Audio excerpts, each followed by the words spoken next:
Jnanakosha, Puranas. सर्गच्च प्रतिसर्गच्च वंशो मन्वन्तराणि च वंशानुचरितं चैव पुराणं पञ्चलक्षणम्. Vamana Purana, birth of Kartikeya. Swallowing of Lord Shiva's sperm had subdued Agni's radiance. The deities advised him to take Lord Brahma's help. While he was on his way to Brahmaloka, he came across a river named Kutila and requested her to hold Shiva's sperm. She agreed and requested him to release it in her waters. In course of time, she became pregnant. The thought of giving birth to an illegitimate child tormented her, so she went to Lord Brahma to take his advice. Lord Brahma instructed her to abort her fetus at Udyachal mountain, which was covered by the dense forest of reed. Lord Brahma felt that it was a very safe place for her and nobody will be aware of this incident. Kutila followed his instruction. Kutila aborted her fetus just according to Lord Brahma's instruction. The fetus remained there for 10,000 years, after which a child was born, radiant like a rising sun and eyes like the petals of lotus flower. The child, being hungry, started to cry. At that time, all the 6 Kritikas were passing through that forest. They were so mesmerized by the child's beauty that they started quarreling among themselves as to who would first feed breast milk to the child. Seeing their quarrel, the child appeared with his 6 heads. This way, all the 6 Kritikas fed their breast milk to the child at a time. This is the reason why Kartikeya has 6 heads. After Agni came to know of Kartikeya's birth, he proceeded to bring him back home. But Kutila saw him on the way and inquired about his journey. When Agni revealed his intention, she started quarreling with him for Kartikeya's custody. Meanwhile, Lord Vishnu arrived there and inquired regarding their quarreling. Lord Vishnu, after being told the reason, advised them to take Lord Shiva's help as he was the first judge on such matters. Both Kutila and Agni went to Lord Shiva and tried to get his consent. Uma advised Lord Shiva by saying, "All of us must go to that place where the child is living and try to know as to whom he would like to have as his guardian." All of them went to that reed forest and found Kartikeya in the lap of one of the Kritikas. Kartikeya knew about their desires. Seeing them worried, he manifested in 4 different appearances of Kumar, Vishakha, Shakha and Maheshan. Kumar went towards Lord Shiva while Vishakha went towards Uma. Similarly, Shakha went towards Kutila while Maheshan went towards Agni. Thus everybody was satisfied. Lord Shiva then blessed the Kritikas by saying that Kartikeya would become famous, deriving his name from them. All the deities arrived there and decided to make Kartikeya the chief commander of their army. Kartikeya kills Taraka and Mahishasura. After being appointed as the chief commander of the deities, Kartikeya sought his guardians' permission to kill the demons. Taraka and Mahishasura, all the deities including Lord Vishnu, blessed Kartikeya and wished for his victory. Lord Vishnu eulogized Kartikeya and praised his valiance. Kartikeya then proceeded with a huge army comprising of Ganas and Kritikas. Kartikeya had taken an aerial route so that he could reach his enemy's territory as soon as possible. The Ganas, disguised as birds, followed him. As they were about to reach their enemy's place, Kartikeya requested the Ganas to descend to the earth. The Ganas followed his instruction and descended to the earth, making a thunderous noise.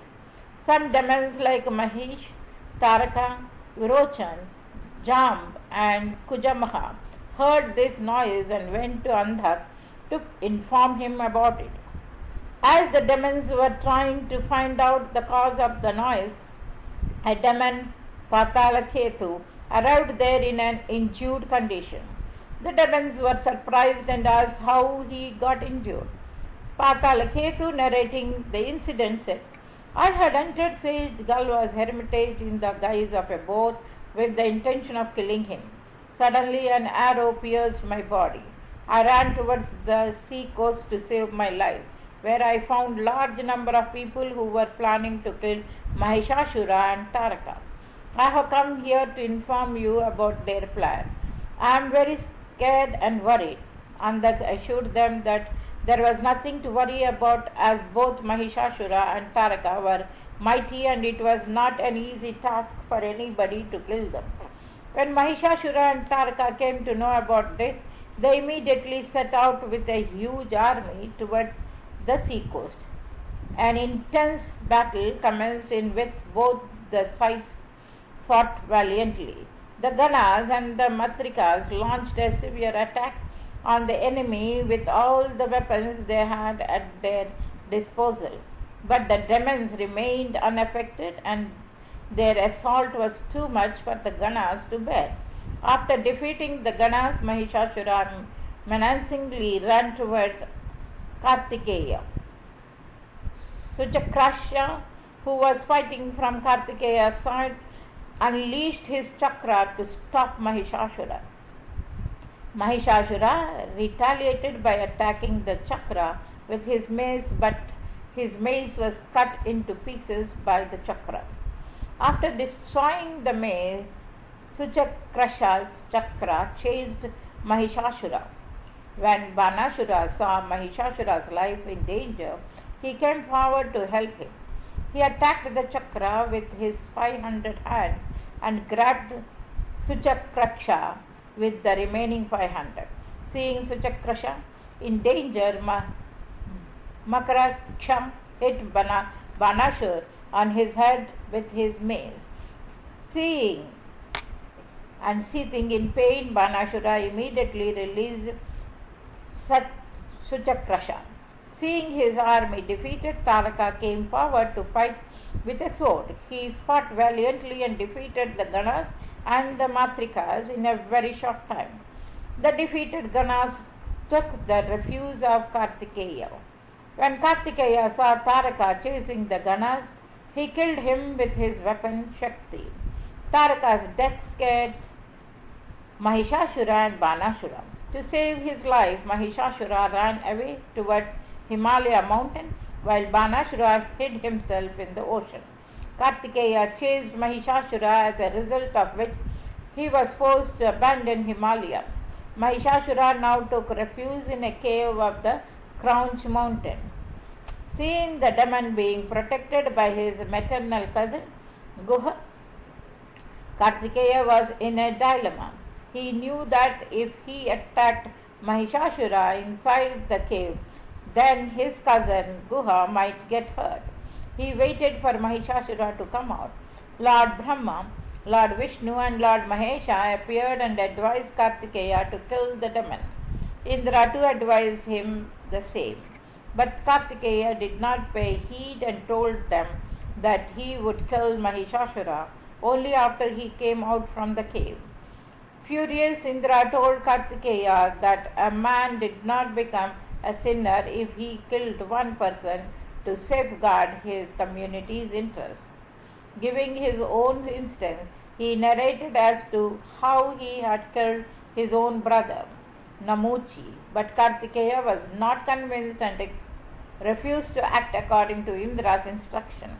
Very soon their arguments turned into a major dispute. When Indra boasted of his strength, Kartikeya challenged him for a duel. Indra proposed a plan according to which whoever circumambulated the Crouch mountain first would be considered as the winner. When Kartikeya returned after circumambulating Crouch mountain, he found Indra sitting there. Furiously, he asked Indra why he was seated. Indra replied that he was the winner as he had already finished circumambulating the Crouch.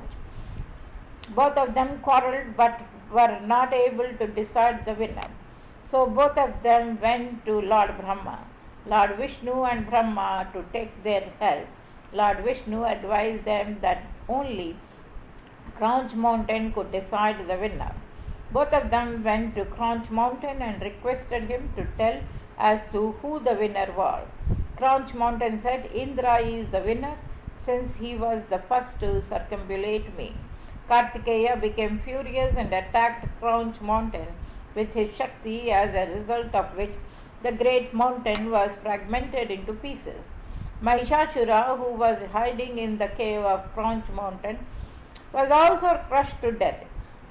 Later on, Kartikeya felt very sorry for having killed his maternal cousin Guha, and after being advised by Lord Vishnu, he went to Prithak Tirtha to atone for his sin. Ritudhwaj injures Patalaketu. King Ripujit, a descendant of Raghu, lived with his valiant and brave son named Ritudhwaj. Ritudhwaj, being a virtuous prince, thought it as his duty to protect all the sages and hermits. Under his protection, the sages performed their religious duties without any problem. During Ripujit's reign, a great sage, Galava, lived in his hermitage doing penance. A demon named Patalaketu used to torment him. Although Galava was capable of burning Patalaketu to death, yet he hesitated to do so for the fear of losing his virtuosity. One day, Sage Galva was contemplating on the means to get rid of Patalaketu's terror tactics, but was unable to find any solution and let out a deep sigh in frustration. He was amazed to see a horse falling from the sky. As he was looking towards the sky, he heard a heavenly voice. This horse can travel thousands of yojanas in a single day. Give this horse to Ritudhwaj, who will solve your problems. As per the instructions of that heavenly voice, Galva presented that horse to Ritudhwaj and engaged himself in penance. This horse was sent by a Gandharva king named Vishwavasu with a special purpose. Vishwavasu had a beautiful daughter named Madalasa. Infatuated by her beauty, the demon Patalaketu had abducted her to Patal Lokal. He wanted to marry her, but Madalasa rejected his advances. Vishwavasu knew that only Ritudhwaj was capable of killing Patalaketu, so he presented that horse to Sage Galva with the instruction that it should be given to Ritudhwaj. Ritudhwaj went to Patalaloka on that horse and fought a fierce battle in which Patalaketu was seriously injured. Ritudhwaj released Madalasa from Patalaketu's captivity and married her. Lord Shiva does penance. Lord Shiva was so deeply attached to Uma that for 1,000 years he was possessed by only her thoughts. He forgot about his duties, and as a result, there was anarchy all over the world. His obsession with Uma had also decreased his radiance. He decided to do penance with the objectivity of regaining his radiance. When Uma came to know about his decision, she was unhappy, but Lord Shiva consoled her by relating the significance of his decision. Before leaving, he entrusted the responsibility of her security to Nandi. He started wandering in search of a suitable place for doing penance. Sometimes he did penance under the tree, sometimes on the mountain peaks, and sometimes on the banks of a river. Initially, he used to eat only kanda and mula, but later on he stopped eating even that and lived only on air. This way 900 years passed, during which he travelled to all the three lokas. Ultimately, he even stopped breathing. He inserted a small wooden block in his mouth to stop the air from entering his body. This act of Shiva resulted in the tremendous generation of energy inside his body, as a result of which That wooden block blasted off through his skull and fell on the Himalaya mountain with such force that the wooden block leveled numerous peaks of Himalaya mountain to the ground. The famous place of pilgrimage, Kedarnath, is situated at this very place. After that, Lord Shiva did a severe penance by immersing his whole body in the waters of Saraswati river. He remained immersed in the water for 1 complete year and did not come out. All the 7 worlds, including the oceans and the mountains, started shaking violently. The stars and the nakshatras started falling down on the earth. Curious to know why this happened, the worried deities went to Lord Brahma. Even Lord Brahma could not satisfy their curiosity, as he had no answer. All of them then went to Lord Vishnu, but he too was not aware of the reason. All the deities, including Lord Vishnu, then went to Mandar Parvat to see Lord Shiva. But they were surprised to find out that neither Lord Shiva nor Uma were present there. Lord Vishnu was aware of Lord Shiva's penance in the Saraswati river. Due to the sin causing Mridani's fetus to abort, the deities could not know the fact behind this strange event.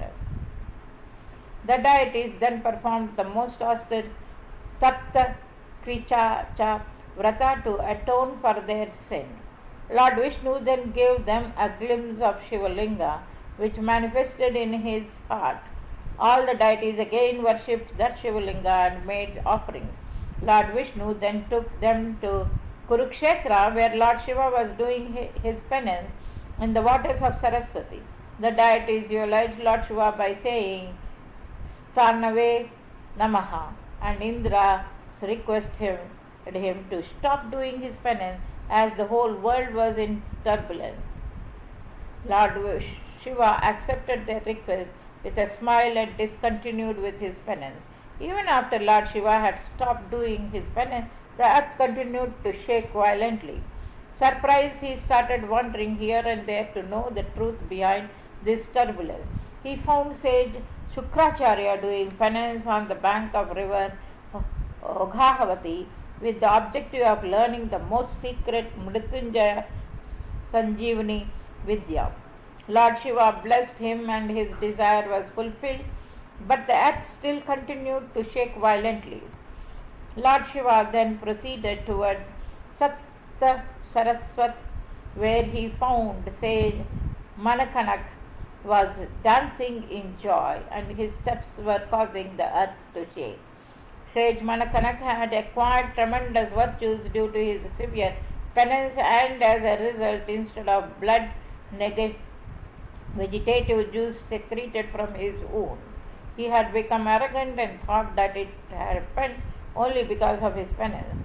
Lord Shiva then subdued his arrogance by causing wound on his finger from which ashes poured out. Sage Manakanak was ashamed of himself and stopped dancing, and the earth became calm once again. Lord Vishnu kills Mura. Mura was the Asuraputra of sage Kashyapa and Danu. When he saw the demons being vanquished by the deities, he went to do penance with the objective of getting boons from Lord Brahma.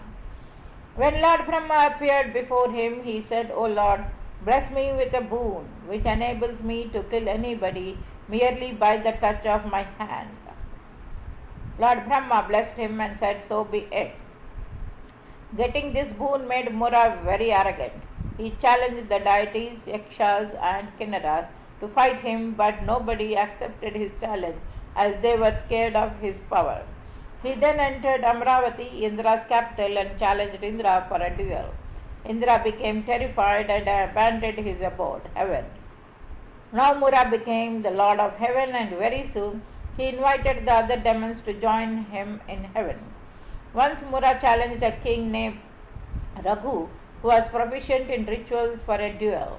At that time Raghu was busy performing his yajna. He admonished Mura by saying, "What is the great deal in fighting with the mortals? If you are really that brave, then you should defeat Yamaraj." The arrogant Mura then went to Yama Loka and challenged Yama. Yama was aware of Lord Brahma's boon given to Mura, so he went to Lord Vishnu's help. Lord Vishnu advised him to send Mura to Vishnu Loka by any means. Yama returned to his abode where he found Mura waiting for him. He said, I am ready to accept your authority on the condition that you protect me from the wrath of my former master.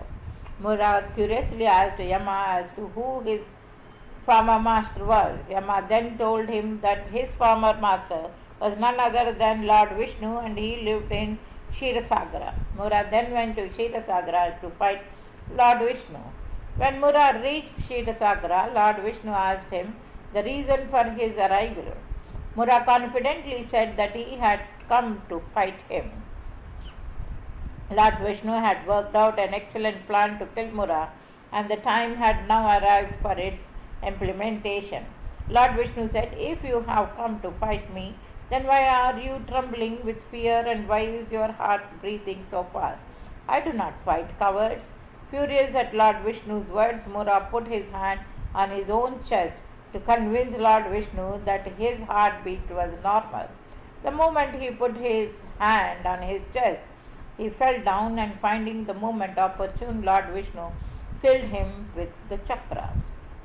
Description of hells.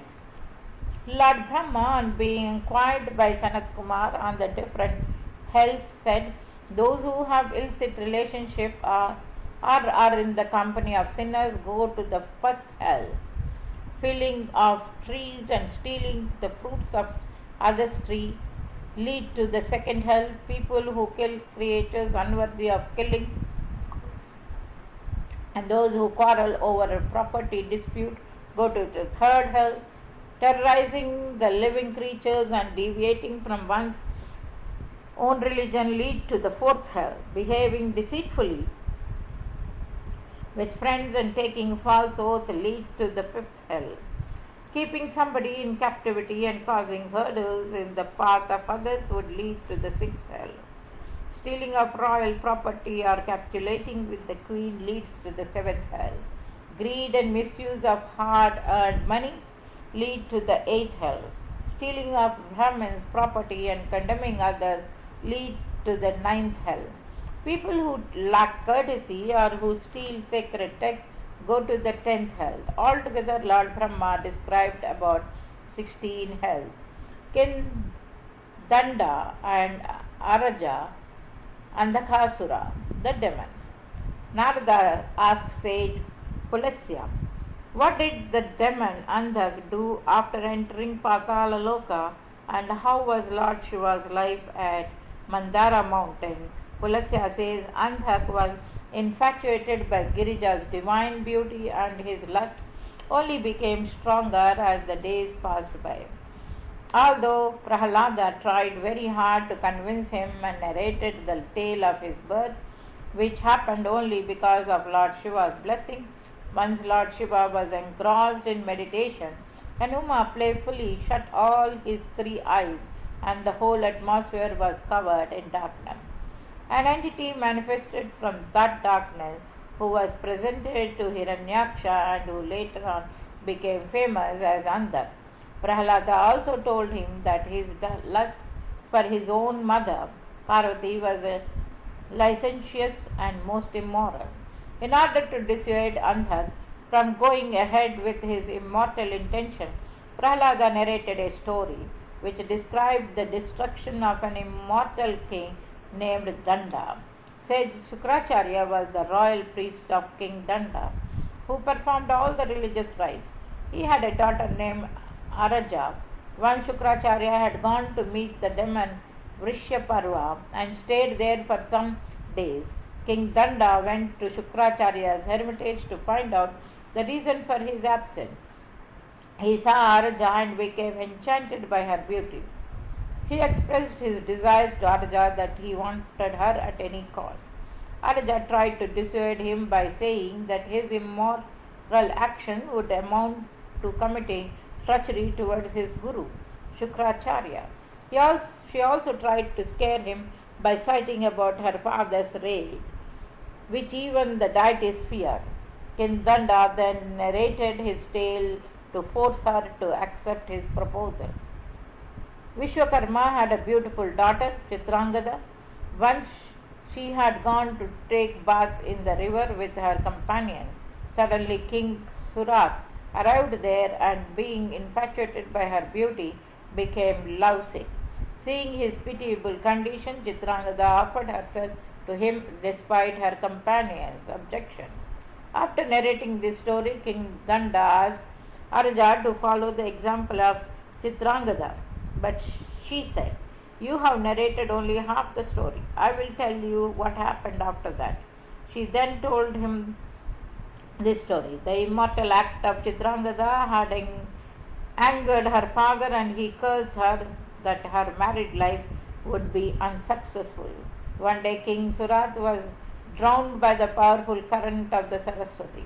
Chitrangada fainted as she could not bear the sorrow of her husband's separation. After regaining her consciousness, she looked all around but could not find her husband. Once again she became unconscious and fell in the Saraswati river. The powerful current of Saraswati drowned her, and she was ultimately thrown in Gomati river. Gomati's current abandoned her near a forest inhabited by ferocious lions.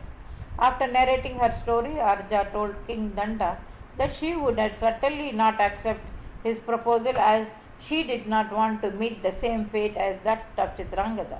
The king told her that the story was still incomplete and narrated the following tale. When Chitrangada regained her consciousness, she found herself in a dense forest. Seeing her in a sorrowful mood, Anjan, a Guhayak, consoled her by saying that very soon she would reunite with her husband. He also advised her to go on a pilgrimage to Srikant. Chitrangada went to Srikant, situated towards the south of river Kalindi. After taking a bath in Kalindi river, she visited the Srikant temple and worshipped Lord Maheshwara. Meanwhile, a sage arrived there, and seeing Chitrangada, queried about her staying in a deserted place. Chitrangada narrated the whole story as to how she was cursed by her own father. The sage became extremely furious after hearing her awful tale and cursed Vishwakarma to become a monkey. He also advised her to go to Saptagodavar and engage in the worship of Lord Hateshwar, where one day she would meet Devavati, the daughter of Daman Kandaramali. Chitrangada went to Saptagodavar and engaged herself in the worship of Lord Hatikeshwar. The sage wrote the following lines on the walls of Srikant's temple. Is there anybody who could liberate this beautiful girl from her sorrow? After that, the sage proceeded on his pilgrimage to Pushpakarnath.